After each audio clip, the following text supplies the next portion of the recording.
여러분 반갑습니다. 어반입니다. 오늘 이야기의 주제는요, 요즘 20, 30대 사이 진짜 심각한 사회 문제라는 주제로 이야기를 하려고 하는데, 이게 또 이상하게 20대 여성이 굉장히 높다고 합니다. 그래서 맨 처음에 난 제목 보자마자 이거 내가 했던 얘기 같은데 싶어가지고 봤는데, 내가 옛날에 했던 얘기가 맞더라고. 근데 이렇게 빨리 예토전생을 시키는 이유는 뭐냐면, 내가 예전에 처음에 이 글을 봤을 때는 이게 DC에 올라온 걸 봤었거든. 근데 그때 DC는 남초니까 남초의 반응이랑, 그리고 내가 이번에 올라온 거는 덕후에 올라온 걸 봤단 말이야. 똑같은 글이 뭐 시간차는 이렇게 좀 되긴 하는데, 근데 반응이 너무 달라가지고 요게 재밌어가지고, 그래가지고 요 이야기를 좀 다시 한번 예토전생을 하게 됐습니다. 크라샤.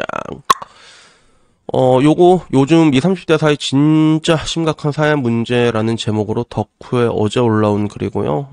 이거는 뭐 빠르게 넘어갈게요. 그래서 뭔가 이제 특수청소 업체 관계자가 데이터를 계속 쌓이다 보니까 이상하게 전부 다 20대다. 그리고 특히 20, 30대 중에서도 20대 여자분들이 90% 이상을 차지한다라는 뭐 이 얘기를 하더라고. 그리고 이게 방금 전 말한 것처럼 특수청소 업체다 보니까 집에 그냥 쓰레기를 쌓아두고 사는 거야. 심각한 수준으로. 그래서 뭐 쓰레기 이런 방을 근데 보면 되게 신기했던 건 뭐였냐면, 의사도 있었고 방송국 PD도 있고, 그리고 유명한 뭐 인플루언서라던가 뭐 비밀유지 조약이 있어서 누구라고 말은 못하지만 의외로 좀 번듯한 직장을 가진 사람들도 또 있었다라고 얘기를 하더라고요. 그런 사람들도 있었대.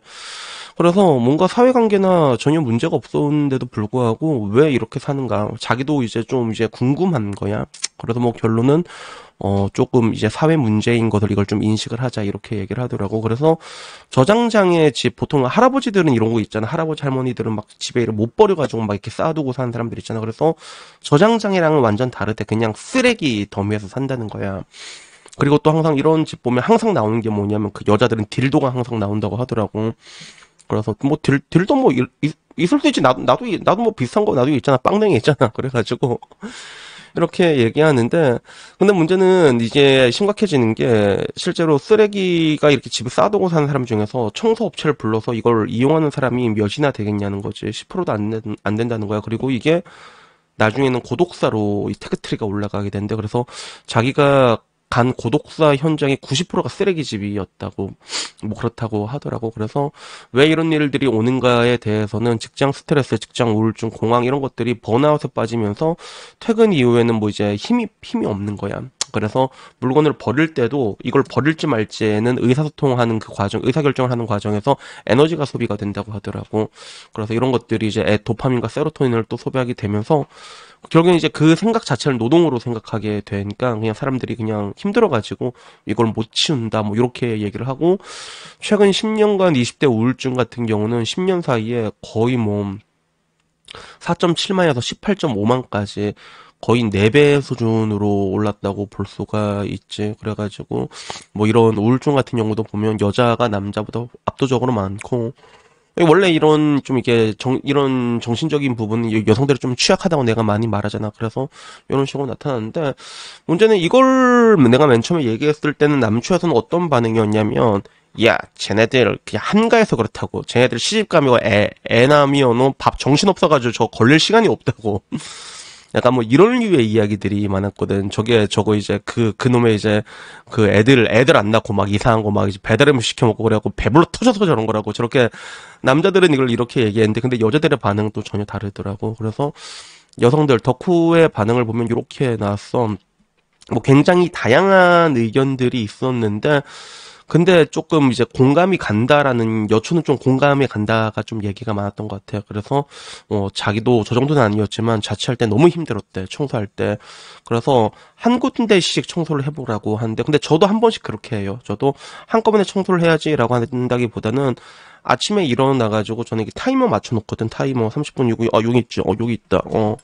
그래서 저는 이렇게 맨날 일하면 루틴이 뭐냐면 타이머 이렇게 딱 20분 맞춰놓고 20분 동안 이제 일본어 제가 12월 달에 JLPT 쳐야 되잖아. 그러면 이제 그 JLPT 그 예문 있죠. 그냥 일본어 딱 틀어놓고 그 다음에 그 청소하면서 청소 이렇게 딱 짝짝짝 조금씩 하거든요. 저 같은 경우도. 근데 이게 뭐 생각보다 이게 20분 그래도 청소하고 안 하고 차이가 확 나, 집이 이렇게 되게 좁아도 있잖아.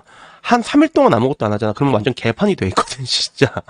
그러면 치우기가 더 힘들단 말이야. 그래서 그런 게 있더라고. 그래서 그 뒤로도 뭐 보면 여러 가지 이야기들이 있었는데, 여초에서는 좀 이거를 좀 사회 문제로 돌리더라고. 노동 시간을 줄여라.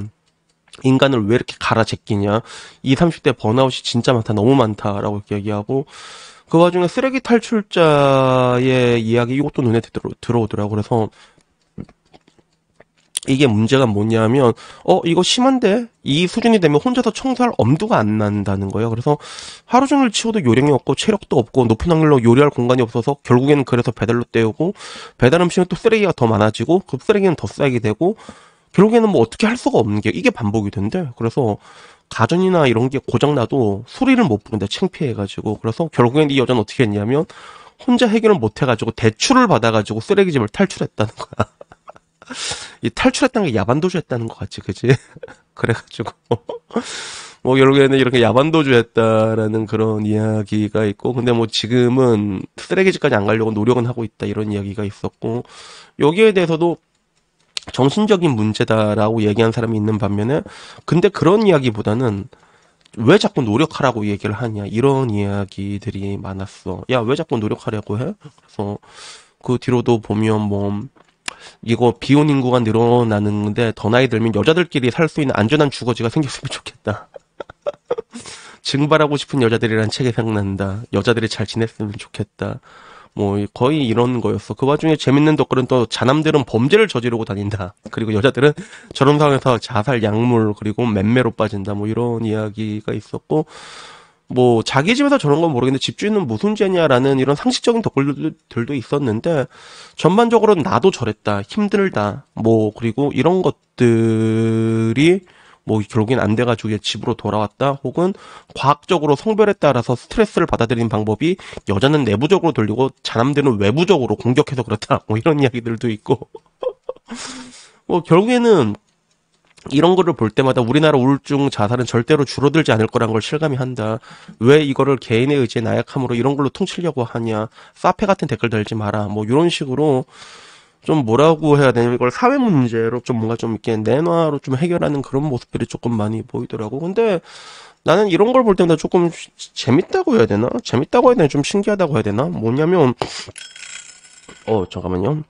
그 진짜로 이렇게 살기 힘든 데 있잖아. 진짜로 살기 힘든 데가 어떻게 보면 지금 와서는 우리나라가 일본보다도 더 잘 산다고 얘기할 수 있어. 물론 우리나라도 이제 꺾이기 시작할 거야. 이제부터 더 안 좋아지기 시작할 건데 근데 지금은 분명히 일본을 꺾었거든. 일본보다 잘 살아. 그리고 일본은 30년 디플레가 된 나라지. 물론 이제 정확히 따지면 2010년 이후로는 조금 올라갈 때도 있었고 안 좋을 때도 있었지만 근데 일본의 우울증 유발률을 내가 한번 궁금해서 한번 찾아봤거든. 그래서 원래 그런 일본은 우울증의 국가다 뭐 이런 식으로 그 얘기가 나왔었거든. 실제로 옛날엔 그 우울증이 이제 일본의 그런 우울한 나라의 그런 민낯이 이런 식으로 얘기가 엄청 많았는데 근데 존내 신기한 게 일본 우울증 비율이 우리나라 절반이 나왔습니다.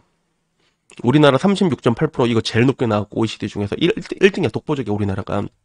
그 다음에 우울증이 높은 나라가 또 의외로 또 스웨덴이 많아. 스웨덴이 높아. 스웨덴. 그래서 우리가 스웨덴 같은 거 보면 북유럽 사회주의인데 왜 저렇게 우울증이 많냐라고 하는데 스웨덴은 약간 좀 다른 형식으로 우울증이 와. 이게 그래서 요거는 나중에 기회 되면 다시 한번 말해보는 시간을 가지도록 하겠고 그리고 일본 같은 경우는 오히려 그 반대로 우리나라의 절반도 안 되는 17.3%가 나왔다는 거죠. 그래서 나는 여기서 보면 내가 항상 얘기하는 게 그 사회가 사회의 책무를 잘못했다고 생각을 하거든 나는. 그래서 지금 와서 보면 결국엔 다 이해해주고 공감해주고 나는 이런 상황에서 더 필요한 게 여성들에게 그 걸스 캔 도 애니띵 여자들이 맨날 말하는 거였잖아. 이게 필요하다고 보는데 문제는 이렇게 얘기하면 요새는 이게 폭력이 돼버리거든. 근데 10년 동안 우울증이 저렇게 늘어났잖아. 그동안 우리가 외쳤던 게 이제 공감해달라 뭐 이런 것들 다 해줬는데 이게 안 되면 10년 동안 했는데 안 되면 방법을 한번 바꿔야 되지 않나? 어떤 짱구가 맞잖아. 10년 동안 해도 안 되면 이게 방법을 한 번씩 바꿔야 될 것 같은데 근데 우리나라는 이런 것들을 아마 바꾸지 못할 거야. 내가 늘상 말하잖아. 내가 언제 끝난다고 얘기해. 사람들 다 죽어나가야지 끝난다고 얘기하잖아. 그래서 우리나라는 서로 이제 모른 척하고 있다가 이런 것들이 이제 죽어나가기 시작하면, 그러면 역설적이게도 그때부터 사람들이 정신적으로 조금 더 건강해지는 그런 세상이 오지 않을까, 뭐 그런 생각이 들었습니다. 그래서 여튼간에 뭐 오늘 이야기는요, 여기까지고요. 글쎄 뭐 모두가 잘 사는 세상에 왔으면 나도 좋지. 나도 좋지. 저도 뭐 이게 제 이야기 오래전부터 들은 사람 알겠지만 저는 진짜 옛날부터 그 정의당의 전신이었던 민주노동당을 난 정말로 좋아하는 사람. 나는 그런 사람이었는데, 근데 문제는 그 모두가 좋은 세상이 오기가 힘든 것 같아. 그런 게 힘든 것 같고, 그러면 그 가운데서 뭔가 좀 이렇게 빠르게 결단을 내려야 되는데, 근데 문제는 그 중에서 가장 중요한 게 이건 정신적인 문제거든. 근데 이 사회와 언론과 미디어가 이런 정신적인 부분을 사람들을 오히려 더 이런 뭔가 사회적 책무를 한다기보다는 더 정신병을 퍼뜨리는데 이게 부추기고 있는 게 아닌가.